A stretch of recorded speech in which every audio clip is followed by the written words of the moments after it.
jurisdictions do. And when you look at the differential response to this violence, it's hard not to accept the fact that race is a huge part of everything that has happened on that tragic day. What about in D.C.? Well, D.C. was a predominantly African-American city for generations. It is still a plurality African-American city. It is predominantly non-white.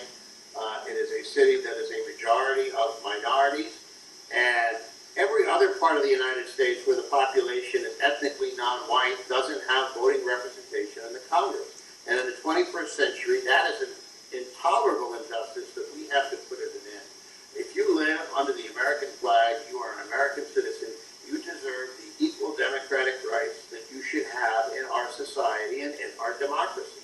And to continue to deny that equality is perpetuating nothing more than the systemic racism and discrimination that has been a stain on this country's reputation for almost 2 centuries.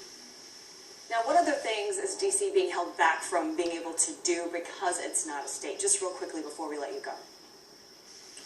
Well, in addition to D.C. not having the ability to protect itself from a public safety perspective with the National Guard, D.C. passes laws that are then turned over to the Congress for approval. We don't have self-determination over our own local affairs.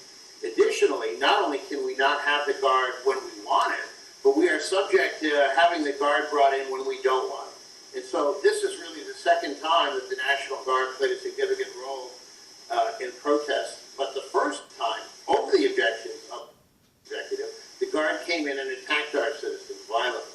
So you contrast the dramatic difference between how they handled the Black Lives Matter protests versus how they treated the protesters, really the rioters at the Capitol. You see a stark thing.